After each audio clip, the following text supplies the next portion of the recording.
C'est parti. Ravi d'accueillir tout le monde aujourd'hui. Nous sommes le pôle d'économie sociale et solidaire Centre-Bretagne. Donc, on couvre l'UDEAC Communauté et le pays de Pontivy. Et cette année, dans le cadre de la sensibilisation et l'accompagnement à la qualité de vie et des conditions de travail, on organise entre autres une série de webinaires sur des sujets qui traitent de la qualité de l'emploi.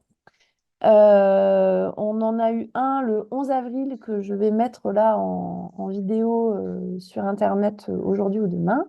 Et puis celui d'aujourd'hui qui est donc sur le fameux DUERP, le document unique d'évaluation des risques professionnels, qui est un document obligatoire à mettre en place à partir du moment où on a des salariés.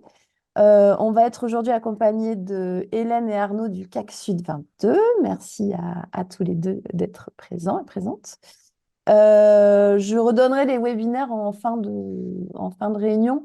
Mais voilà, on va également traiter de la convention collective éclat, des violences sexistes et sexuelles au travail, euh, de la création du premier emploi pour les associations, et puis la question de la formation aussi. Comment on fait pour bien accompagner la formation dans les structures d'économie sociale et solidaire. Des petites informations techniques avant qu'on démarre. C'est un webinaire qui est donc interprété en langue des signes française. S'il y a des personnes signantes, vous n'hésitez pas à faire un petit signe en vidéo ou utiliser la petite option main pour que quand vous signez, je puisse bien vous faire apparaître sur mon écran. C'est enregistré, ça veut dire que, en gros, ce qui va être visible après sur Internet, ça va surtout être les intervenants et les interprètes, et les personnes signantes également. Si vous avez des questions, n'hésitez pas, pareil, à utiliser la petite option main levée qui est tout en bas de Zoom. Il y a également le chat qui est lancé, je le regarde. Si jamais vous pouvez également écrire vos questions sur le chat. Et je crois que c'est tout pour moi pour cette présentation. Donc, on est parti pour 1 heure ensemble. Il va y avoir un temps de présentation par Hélène et Arnaud, et ensuite un temps de questions et d'échanges euh, en direct. Voilà. Donc là, je vais passer la main à Hélène. Oui, merci. Merci. Et moi, je vais couper mon micro. Ok. Alors, bonjour à tous. Moi, je me présente. Je suis Hélène. Je suis la directrice de l'association CAC Sud 22, qui est une association qui est sur le territoire de l'UDEAC Communauté pour favoriser le développement de la culture et de la vie associative. Et dans ces missions d'aide à la vie associative, on accompagne notamment sur des questions de vie des associations comme aujourd'hui donc ceux du HERP. Ce qu'on propose, nous, c'est de vous faire un état des lieux de ce qu'on a pu observer et de ce qu'on peut proposer aux associations, sachant qu'effectivement, euh, on s'est renseigné sur Internet, dans des documents officiels. Mais que le DUERP, comme vous le dira Arnaud, c'est quelque chose qui évolue régulièrement. Donc voilà, il va falloir quand même euh, vous dire que les informations qu'on vous donne là vont être amenées à évoluer certainement au fil du temps. Donc, je vais passer la main à Arnaud Guénichon, qui est donc assistant de direction et qui m'accompagne sur les missions d'aide à la vie associative. Et donc, peut-être Arnaud, déjà nous dire, toi, comment est-ce que tu t'es plongé dans le DUERP, comment tu as découvert ce que c'était le document unique de présentation des risques. Bonjour à tous. Alors, eh ben oui, rentrons dans le vif du sujet. Le DUERP, comment je suis arrivé dessus? En fait, c'est le jour où j'ai été embauché au CAC Sud 22. On m'a envoyé un email d'une société qui proposait de réaliser l'ensemble de l'affichage obligatoire pour 400 euros. Alors, 400 euros pour des tableaux Excel, je me suis dit non merci. Je me suis auto-formé sur la question et tout ce que je vous dis, comme le disait Hélène, vous le trouverez facilement sur Internet. Euh, je dois vous dire quand même, c'est pas si compliqué, faut pas en avoir peur. Moi-même, j'ai pas un bac+5 en document unique d'évaluation des risques professionnels. Euh, le DURP, c'est un peu comme un dossier santé de l'entreprise. C'est un document qu'on doit tous avoir et qui va répertorier tous les risques professionnels auxquels les employés peuvent être exposés dans leur travail. Ça va des risques de chute, aux dangers liés aux produits chimiques, la lumière émise par les écrans d'ordinateur, les troubles musculo-squelettiques, ça c'est très important. Et il faut aussi que ça recense les actions qu'on met en place pour éviter ces risques et pour les réduire au maximum. En, en gros, ça va être un peu une carte au trésor pour repérer les dangers et éviter les possibles embûches. Donc, si vous le remplissez bien et que vous le mettez régulièrement à jour, vous pouvez a priori anticiper la majorité des risques et mettre en place des actions pour les éviter. C'est un peu un bouclier qui va protéger non seulement l'employeur, mais également les employés pour avoir une bonne santé au travail. Euh, alors, on doit le remplir à partir du moment où on a un salarié. C'est obligatoire, c'est la loi qui le dit. En fait, c'est même plusieurs lois qui vont s'en mêler. On parle notamment du Code du travail qui impose aux employeurs de garantir la sécurité et la santé de leurs salariés. C'est pas juste une formalité, hein, c'est vraiment un truc sérieux imposé par la loi pour protéger tout le monde sur le lieu de travail. Euh, je vais peut-être vous dire un peu les choses pas très drôles. Il y a des sanctions si l'inspection du travail s'aperçoit que vous n'avez pas fait de DUERP ou qu'il n'a pas suffisamment été mis à jour. Sur le plan pénal, c'est 1 500 € la première fois, 3 000 € en cas de récidive, sachant que ce qui est affiché sur le code pénal, ce sont les sanctions pour une personne physique. Il faut multiplier ça par 5 quand on parle d'une personne morale. Donc ce sera 7 500 € la première fois, 15 000 € en cas de récidive. Sur le plan civil, un salarié peut aussi demander un dédommagement. Euh, alors, attention, on n'est pas aux États-Unis. On ne fait pas de procès sanction en France. C'est seulement s'il y a eu un préjudice. S'il y a eu un préjudice, donc oui, un salarié peut demander un dédommagement s'il y a eu un manquement sur le DUERP. Euh, pour ça, petit rappel également réglementaire, il faut garder les DUERP 40 ans, toutes les versions, de la première jusqu'à la dernière, avec toutes les révisions entre. 40 ans, ça peut être soit sur en physique, soit en ligne, ou enfin sur un ordinateur en numérique. Euh, et la dernière chose réglementaire que je vais devoir vous dire, c'est que qui peut y avoir accès? Tous les salariés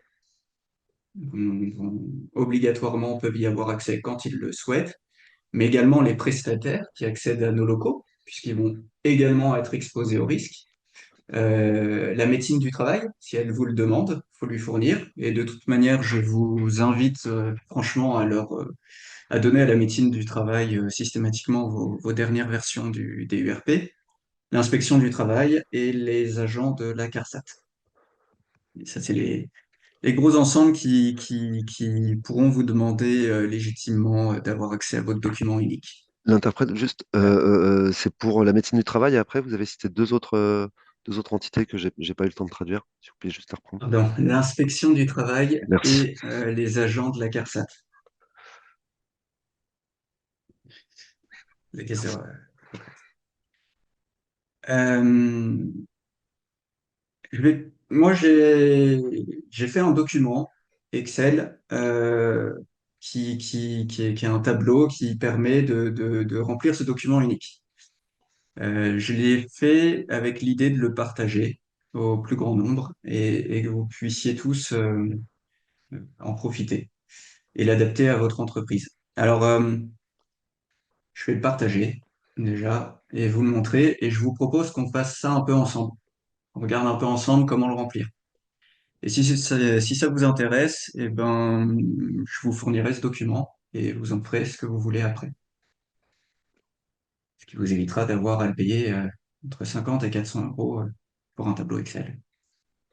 Alors, hop, est-ce que vous pouvez me confirmer que vous voyez bien ce que j'essaie de vous montrer, un document Excel? Oui, c'est bon. Oui.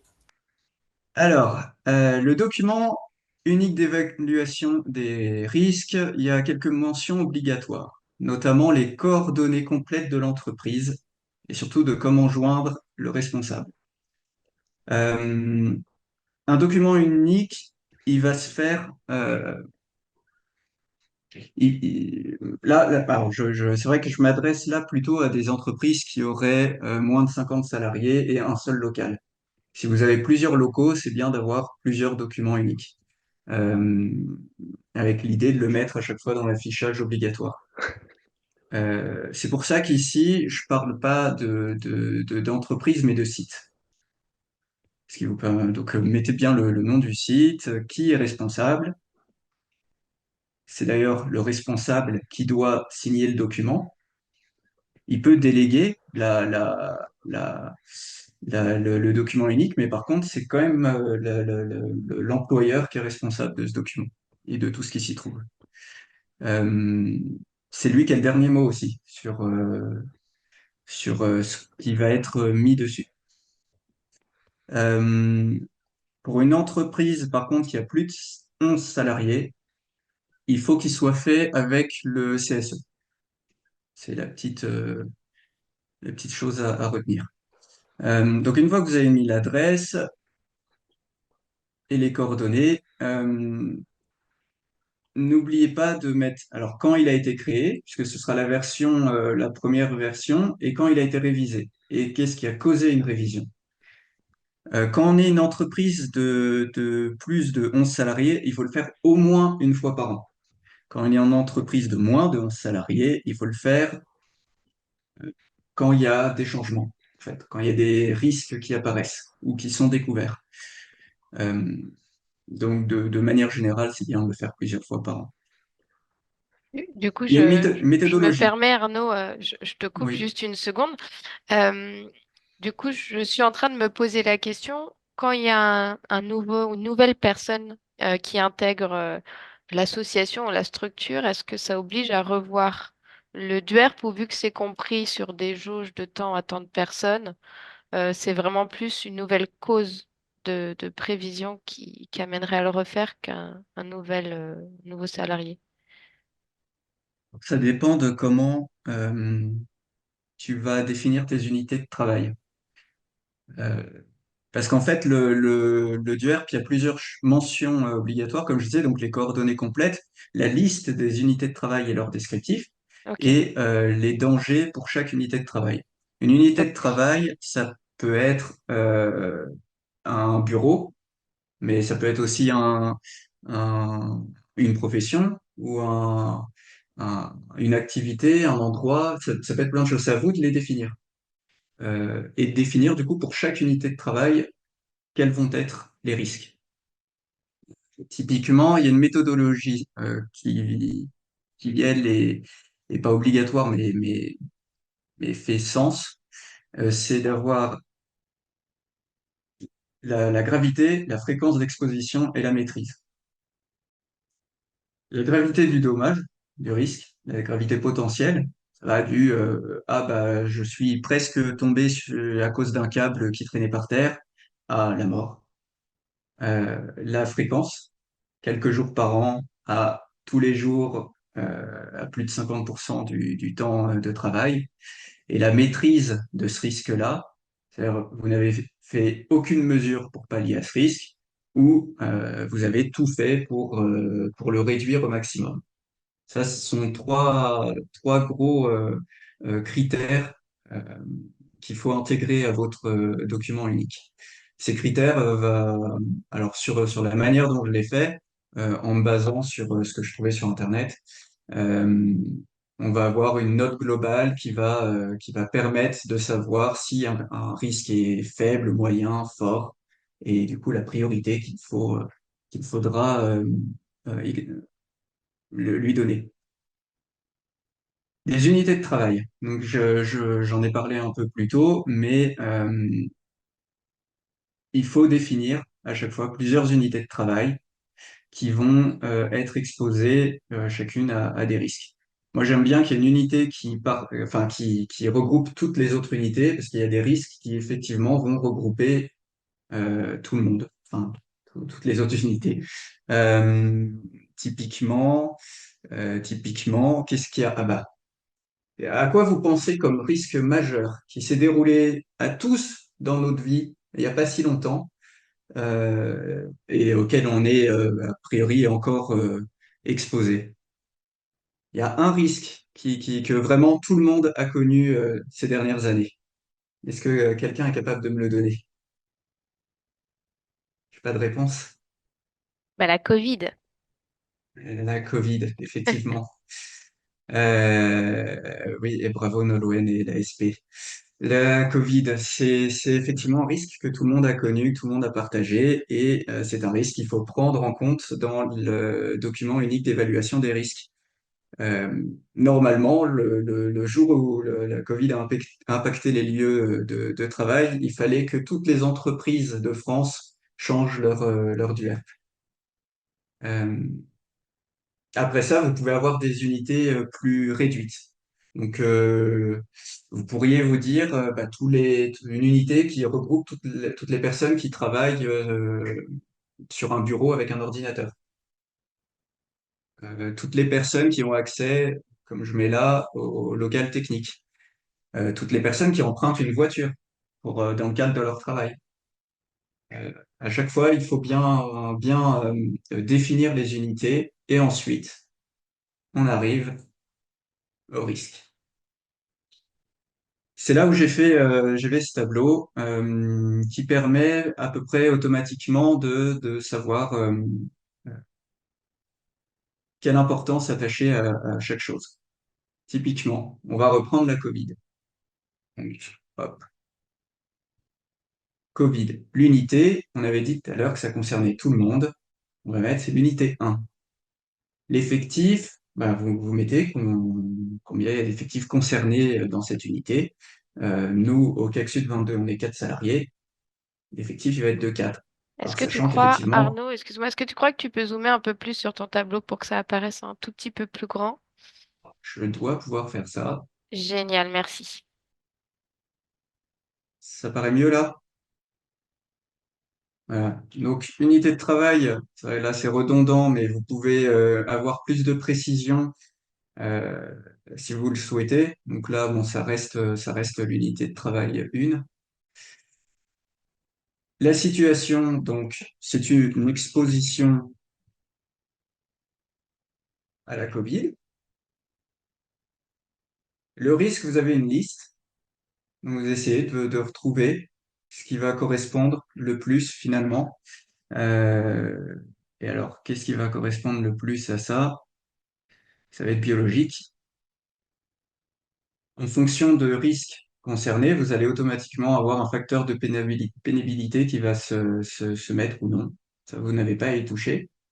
La fréquence, bon, maintenant, c'est un peu difficile à dire parce qu'on n'est plus dans une grosse période de Covid, mais c'est vrai qu'à la base, on était à plus de 50% du temps. Là, je ne sais pas. À vous de le déterminer, on va dire quelques jours par semaine. Et vous voyez, automatiquement, ça commence déjà à modifier la note. La gravité, bon, bah, pour l'instant, ce qu'on a vu, c'est que ça faisait des arrêts de travail inférieurs à 7 jours. Alors c'est vrai que il y a le Covid long. À vous de déterminer si vous voulez comment vous voulez l'intégrer. Pour l'instant, je vais mettre ça. Moyens de prévention. Et c'est là que vous allez un peu décrire ce que vous avez prévu. Présence de masques, les de gel, qu'est-ce que vous pourriez dire, isolation possible des unités de travail, chacun dans son bureau. Télétravail, c'est aussi une possibilité euh, pour réduire l'exposition au risque. Vous évaluez la maîtrise que vous avez de cette gestion. Bon, on peut dire qu'avec ce qu'on a fait, elle est assez forte. Le risque devient faible. Vous pourriez imaginer d'autres moyens de prévention à mettre en place. Euh, je ne sais pas, bah, on va dire, hop, on n'a pas le télétravail, songeons à euh, mettre en place la possibilité de télétravailler. Et vous voyez, est-ce que c'est en réalisation, réalisé ou à planifier? Ça, là-dessus, rien qu'avec ça, vous avez à peu près rempli tout ce qui il était obligatoire d'avoir dans un DURP. C'est-à-dire que vous avez la situation dangereuse, les moyens de prévention mis en place, les moyens de prévention que vous comptez mettre en place et le délai. Tu as eu une Euh, question, Arnaud, dans le chat, qui est oui. donc, est-ce que nous pouvons nommer le risque contamination virus plutôt que Covid pour pouvoir englober ensuite grippe ou autre, effectivement, ensuite exposition qui pourrait survenir? Oui, en fait, il y a pas de règle vraiment définie sur le DURP. La seule chose, c'est que la Covid a eu un tel impact sur notre société que c'est bien d'avoir quelque chose un risque juste dédié à ça. Ça ne veut pas dire qu'on va pas avoir autre chose derrière, mais pour l'instant, au vu ouais, vraiment de l'impact que ça a pu avoir, c'est mieux d'avoir un risque dédié à la Covid. Mais effectivement, moi, je suis assez d'accord avec vous. Ça marcherait d'avoir un risque qui regroupe tous les virus ou les risques bactériologiques, effectivement. Euh, le, ils définissent, il n'y a pas vraiment de règles sur la manière de conduire, enfin sur les risques en question. C'est juste qu'il y a c'est juste, ouais, il y a des risques que tout le monde connaît et qu'il faut mettre en valeur pour non seulement protéger l'employeur, qui quand même risque quelques amendes, mais également, et il faut pas l'oublier, les salariés. C'est quand même avant tout pour eux. Donc quand vous faites le document unique d'évaluation des risques, c'est bien de le faire avec vos salariés. C'est bien d'avoir une table ronde ou d'aller voir chaque salarié un à un et de leur demander un peu de vous aider à compléter tout ça, de vous parler de leurs risques. Après, il y a certains risques qu'on va retrouver un peu tout le temps. Et peut-être que je vais vous laisser euh, participer et me proposer des risques. Peut-être qu'on peut compléter certaines parties du tableau ensemble et que ça vous aidera à le remplir par la suite. Est-ce que quelqu'un a un risque auquel il pense?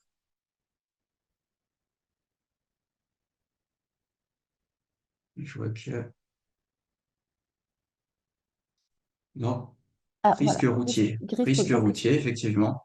Sinon, je regardais, il y avait pas de Alors, main qui se lève, mais je surveille hein, au cas où. Mais ouais, risque routier. Peut-être préciser la question du risque routier ou il y a besoin de préciser, Arnaud? je peux imaginer ce que ça va être. Le déplacement en voiture des salariés. Alors, on va dire, oui, je vais mettre des déplacements en voiture. Euh, L'unité de travail, bon, bah, vous remplirez en fonction de ce que vous avez mis ici. Le, Pareil pour ici, situation dangereuse, déplacement en voiture et risque d'accident, par exemple. Le risque dans ce cas-là, on recherche dans la liste, dans la circulation routière. La fréquence, bah, ça va dépendre. Ça va dépendre de vous. Je ne sais pas, quelques mois par an, quelques jours par semaine, je ne sais pas. La gravité, potentiellement la mort. Effectivement, un accident grave peut entraîner la mort. Les moyens de prévention, est-ce que, euh, est-ce que vous avez des voitures de fonction sur lesquelles les salariés sont formés? Est-ce que vous vérifiez que tout le monde a bien son permis? Est-ce que vous avez euh, proposé à vos salariés de suivre une formation pour renforcer leur capacité à bien conduire? Voilà. Le niveau de maîtrise, est-ce que vous vérifiez l'entretien des voitures? Est-ce que vous assurez que le contrôle technique est à jour, qu'elle roule bien, les pneus sont bien gonflés? Il y a plein de choses là-dessus. Euh, ce que je viens de dire, ça peut être sur des moyens de prévention existants, des moyens de prévention à mettre en place. Et après, vous définissez ici. Je vois ensuite qu'il y a travailleurs isolés. Travailleurs isolés, c'est pas mal parce que ça, c'est tout ce qui va regrouper, enfin, ça rejoint ce qui va être lié au psychologique et on l'oublie souvent. Mais il va y avoir, par exemple, le stress au travail, donc travailleur isolé. On va partir sur le travailleur isolé. Travailleur isolé et risque psychologique. On va rechercher pareil sur la petite liste. Normalement, on est censé pouvoir tout retrouver. Travail isolé, vous voyez. La fréquence, encore une fois, ça va dépendre de vous. La gravité, c'est difficile à dire. Ça va. Alors, il y a plusieurs choses. Quand vous faites votre document unique, vous pouvez vous baser sur votre expérience pour déterminer la gravité. Par exemple, est-ce que quelqu'un dans votre entourage ou dans vos employés a eu un burn-out et la cause principale déterminée, c'était que la personne se retrouvait toute seule, peut-être. Dans ce cas-là, ça va être une maladie professionnelle, un suivi médical, des soins répétés, à voir. La prévention pour un travail isolé, bah, ça va être faire attention à la quantité de travail que vous lui donnez, euh, s'assurer d'un lien facile, de faire des réunions hebdomadaires, par exemple, avec la personne, lui donner peut-être la possibilité d'avoir des réunions à un endroit en physique, à un temps qu'il va juger nécessaire. Euh, il y a plein de possibilités, oui, comme ça. Faut essayer de voir, notamment avec le travailleur isolé, ce qui pourrait l'aider. À partir de là, vous lui mettez un niveau de maîtrise plus ou moins fort. Ça va réduire le risque. On a travail en hauteur. Travail en hauteur. Travail en hauteur, effectivement. Hop, travail en hauteur. Je vais rezoomer. Travailler en hauteur, ça entraîne un risque de chute. J'imagine que c'est pas tous les jours, mais effectivement, ça pourrait. Alors, ça dépend. On parle de quelle hauteur aussi. Est-ce que c'est hauteur d'un immeuble? Est-ce que c'est la hauteur d'une échelle? C'est pas c'est pas le même risque. Euh, donc, pareil, à vous de déterminer en fonction du risque identifié.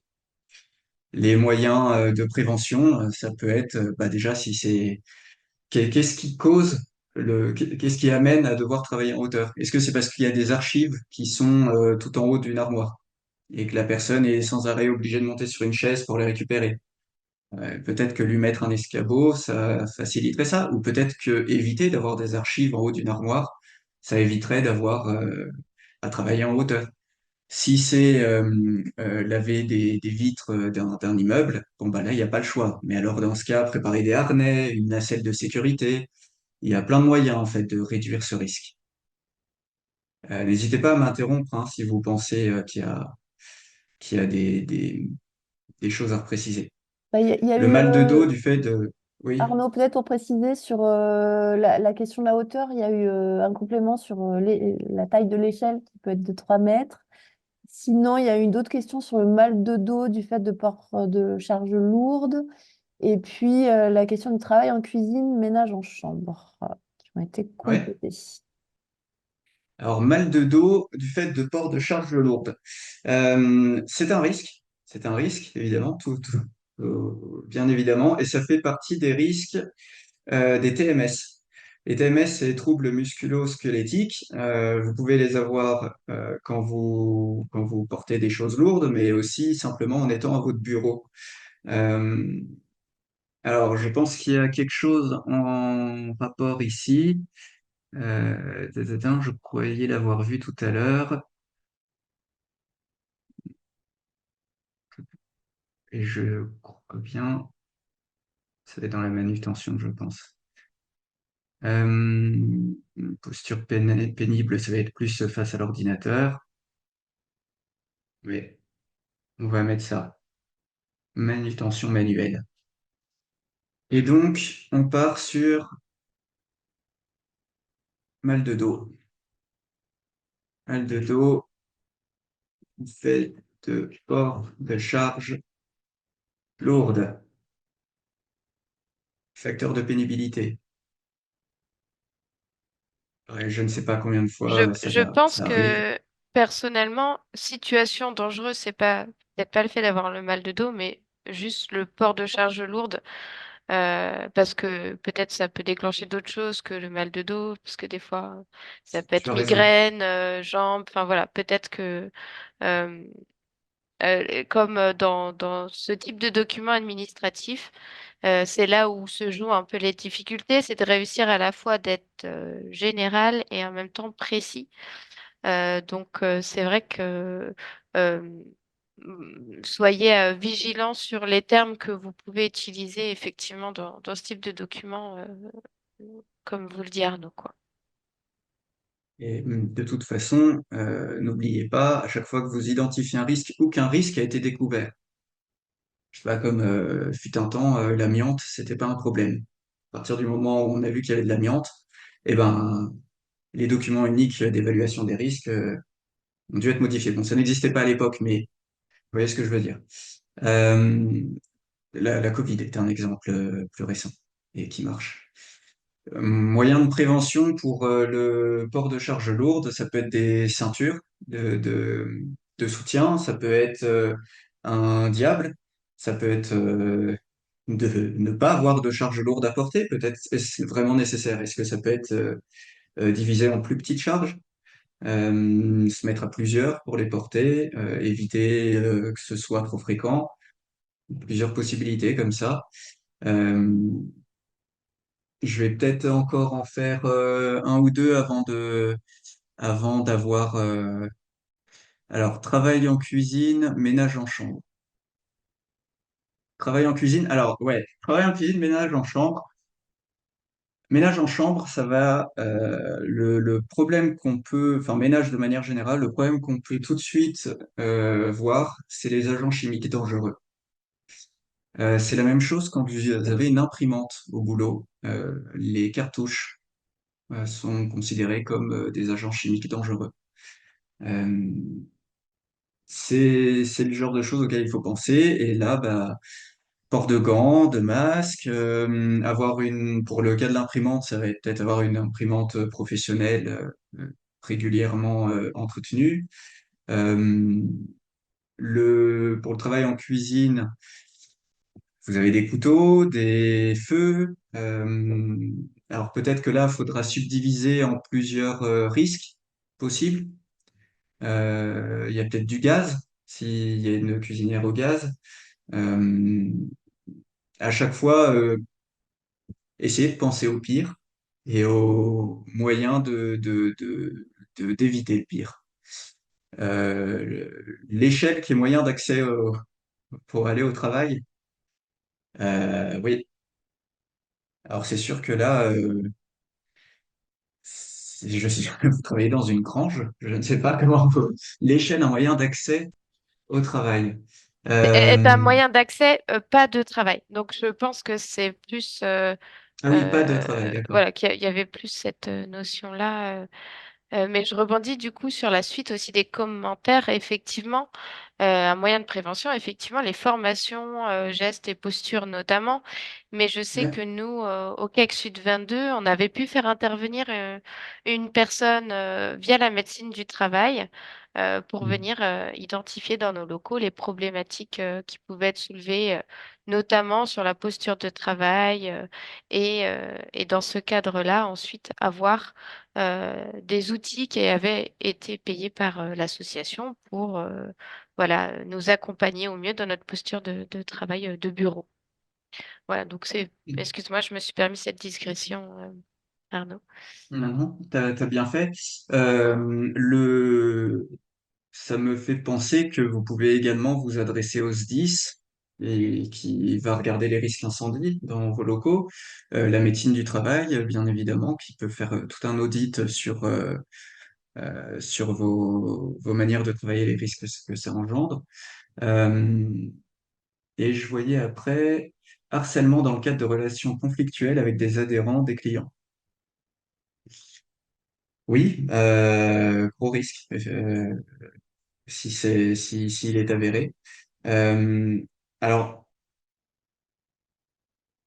s'il est avéré, non. Je retire ce que je dis parce que c'est pas parce que le risque n'a pas encore eu lieu qu'il faut pas l'indiquer. Euh, c'est un risque que vous pouvez identifier ou que vous pouvez sentir arriver. Ça vaut le coup de le mettre dans le document unique. Il faut un peu faire preuve d'imagination. Euh, Harcèlement dans le cadre de relations conflictuelles avec des adhérents. Qu'est-ce que vous pouvez mettre comme moyen de prévention? Alors, il y a toujours la possibilité de faire. Alors, ouais, il y a des choses qui sont dans l'affichage obligatoire que je peux peut-être vous montrer par ailleurs, qui vont vous aider. Euh, Vous pouvez faire appel à un médiateur, la médecine du travail, encore une fois, hein, sur les questions de harcèlement. Il y a un numéro, je crois, qui est disponible aussi pour ça.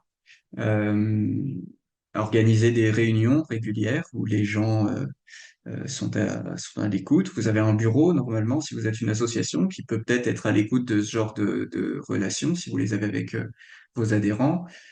Avec les clients, c'est plus compliqué, effectivement, mais euh, je ne sais pas. C'est quelque chose à réfléchir.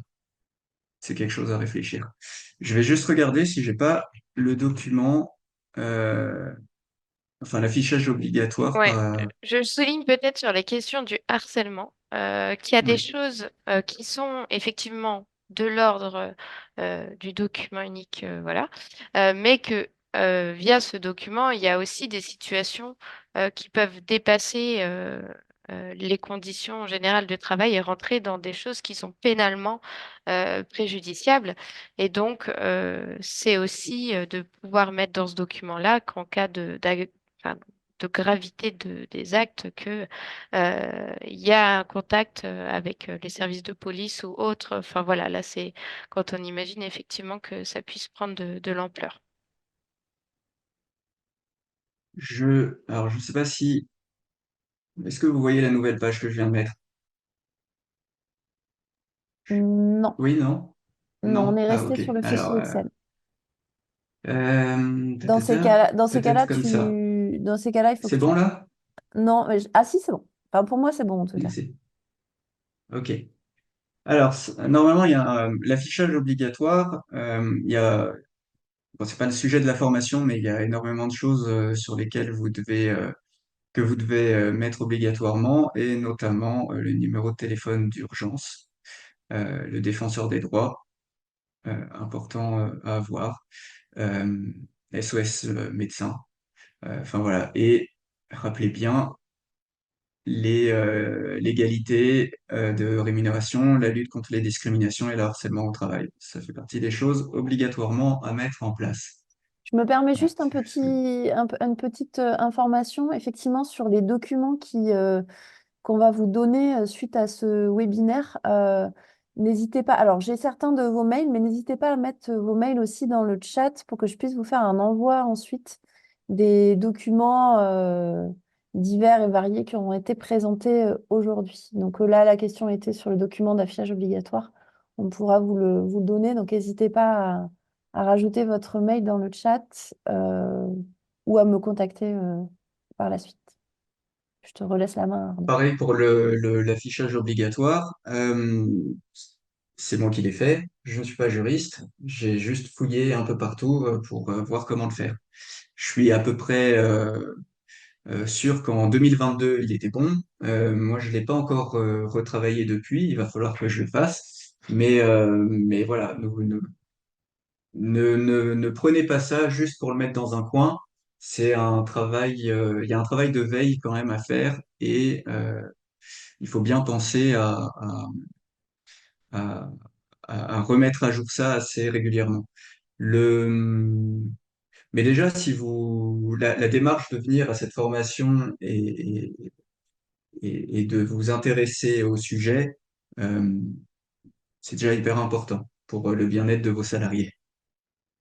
Est-ce que vous avez peut-être d'autres questions à me Ouais, poser? je te propose pour ça qu'on arrête le partage d'écran pour qu'on puisse passer aux questions. Comme ça, on aura une Ouais. meilleure visibilité sur nos visages. Merci.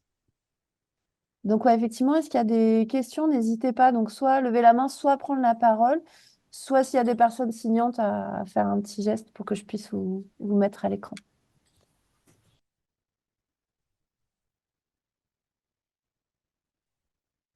Oui, on avait une question, si c'est possible, parce que je ne sais pas où mettre l'icône main. On peut prendre la parole? Oui, c'est bon, tout à fait. On vous Voilà. écoute. Bonjour, merci, hein. Bonjour. C'est très clair, ça va beaucoup nous aider, donc vraiment c'est très intéressant. Donc on voit bien que la porte d'entrée, c'est le risque, et qu'après on met l'unité de travail qui correspond au risque, sachant que le risque peut être dans plusieurs unités de travail. Et à la fin, comment ça se compile? Est-ce que ça se compile par unité de travail ou pas dans le tableau? Alors, vous avez la possibilité. Alors moi sur le tableau, non. Sur le tableau, en fait, vous allez mettre les risques les uns à la suite des autres.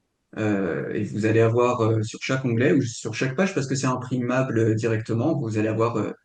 C'est pour ça que je mets que 3 risques par page. Euh, donc va juste y avoir tous les risques qui vont suivre.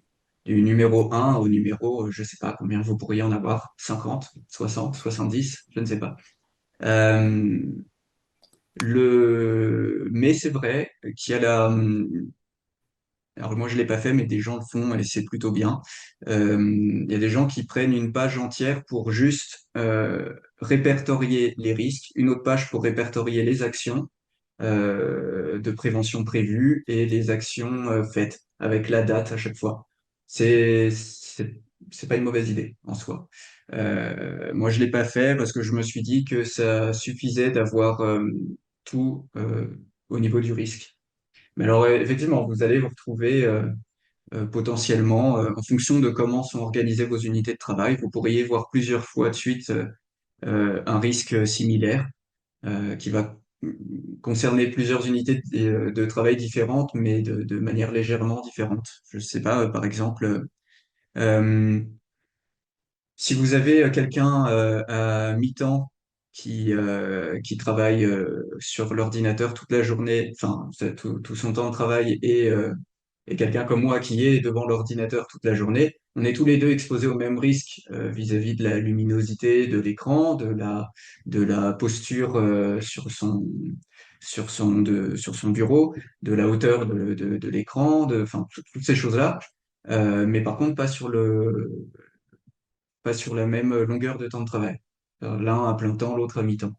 Donc ça peut former 2 risques pour un risque qui pourtant paraît être similaire.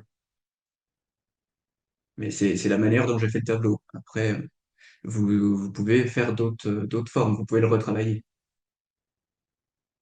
Merci. D'autres questions?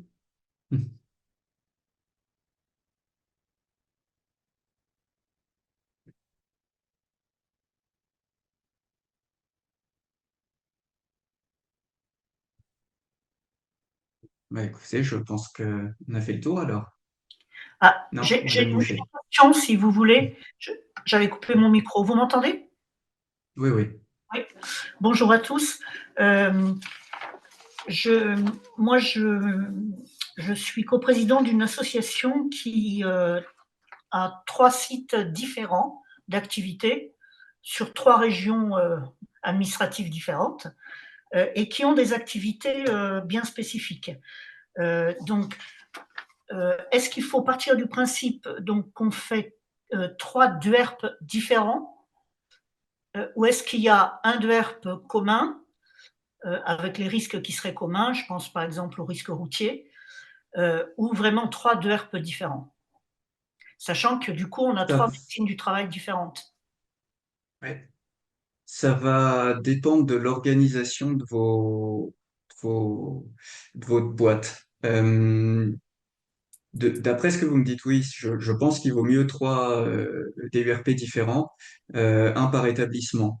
Mais c'est vrai que parfois, va y avoir un établissement mère qui va regrouper l'administratif avec plusieurs euh, établissements qui vont être plus sur l'aspect technique, ou ce genre de choses. Et dans ce cas-là, peut y avoir un, un, un document unique mère qui va regrouper l'ensemble des choses administratives et un document pour chaque type d'activité.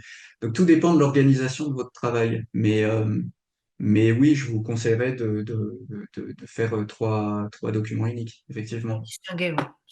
Ok, Hmm, merci. je vous en prie. N'hésitez pas à prendre la parole hein, s'il y a des questions qui vous viennent.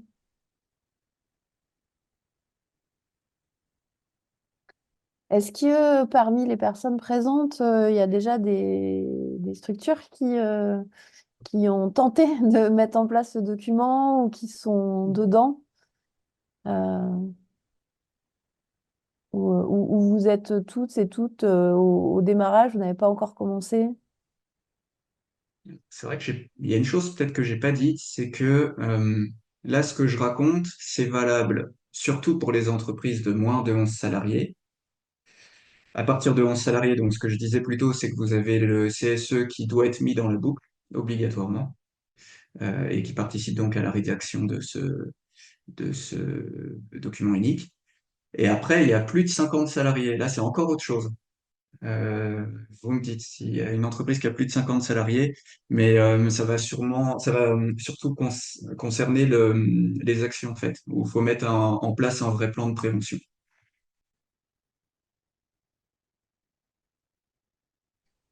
Alors nous, on a déjà un DUERP, donc il s'agit de l'actualiser.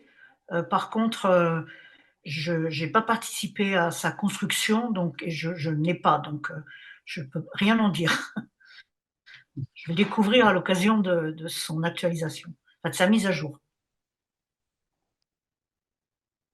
Il y a Oui, no- alors, vous devez normalement y accéder, en tout cas librement, puisqu'il doit être accessible soit à un endroit unique connu de tous, et dans ce cas-là, vous pouvez mettre. En fait, faut qu'un salarié puisse le trouver facilement, ou un prestataire.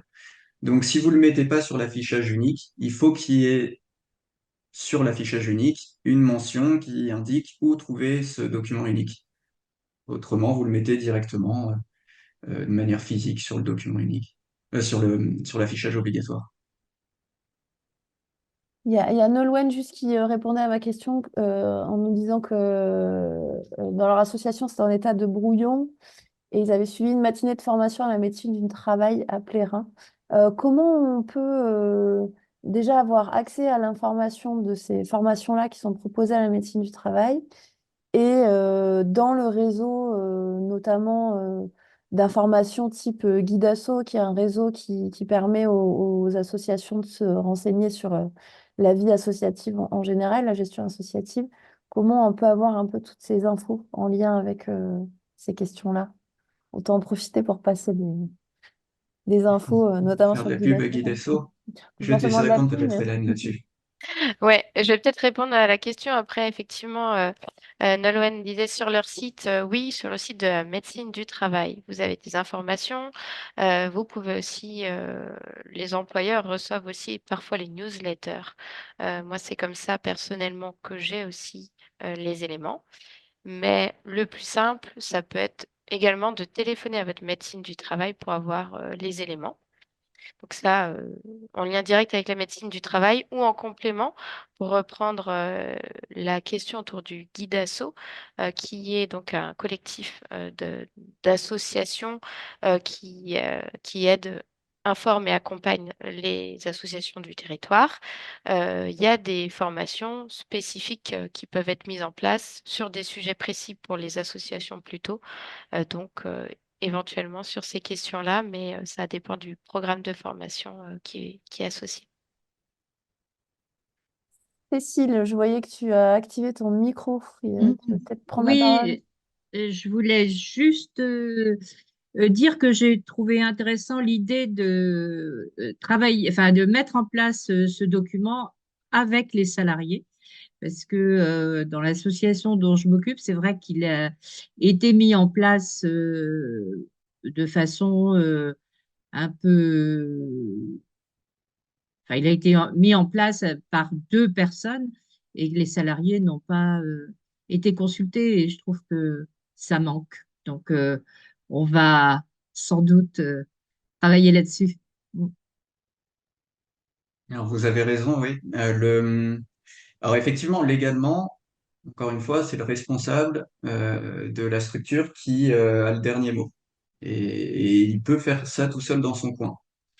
Après, très égoïstement, je pense que ça va l'exposer à des risques, puisque c'est difficile tout seul de penser à tous les risques. Et si dans 30 ans, quelqu'un s'aperçoit que il perd à moitié la vue parce qu'il est exposé à une lumière bleue trop importante venant de son écran, et qu'on voit que dans le document unique, c'était pas indiqué, il pourrait avoir des problèmes. Enfin, l'association, plus que la personne physique, hein, on parle toujours de personne morale. Euh, donc oui, c'est pour protéger vos salariés et éviter ce genre de cas, c'est de toute façon mieux de faire ça ensemble. Et surtout que les salariés savent probablement mieux les dangers qu'ils rencontrent.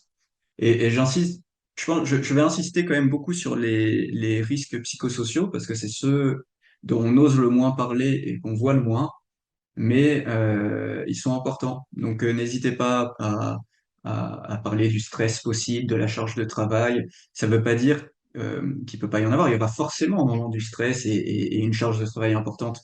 Mais il faut en parler et voir quelles actions peuvent être mises en place pour réduire l'impact que ce risque aura sur la santé.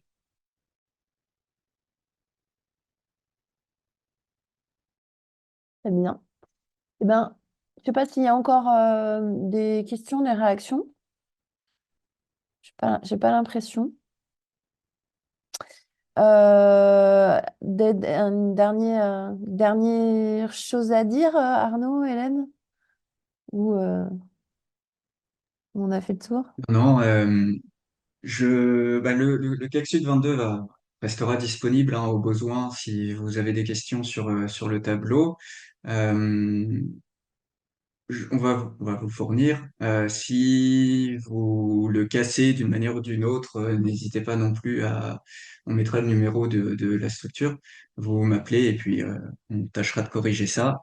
Euh, il n'est pas sorcier, c'est quelques petites formules cachées derrière d'autres cellules et vous pourrez le modifier comme vous le souhaitez.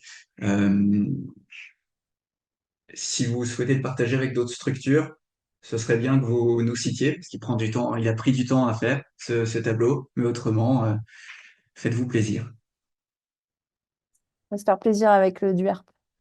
On ne sait pas finir sur cette note-là, mais... mais Nolwenn qui remercie pour cette chouette présentation avec les outils et tableau d'Arnaud. On devrait pouvoir finaliser le document. Je vous remercie beaucoup de votre présence. Merci encore à Arnaud et Hélène Merci. pour leur présentation, Benjamin et Zoé pour l'interprétation. Donc, ce sera mis en ligne demain avec le premier webinaire qui était plutôt sur les emplois de qualité des postes adaptés avec Cap Emploi 22. Le prochain webinaire, ce sera à la rentrée au mois de septembre avec mon asso veut créer son premier emploi. Voilà, donc si vous vous questionnez sur la création des emplois dans le monde associatif, ce sera à ce moment-là. Je vous envoie tous les documents et je vous souhaite une bonne fin de journée et un bon appétit. Au revoir. Merci beaucoup. Au Merci, revoir. bonne journée, bon appétit, au revoir.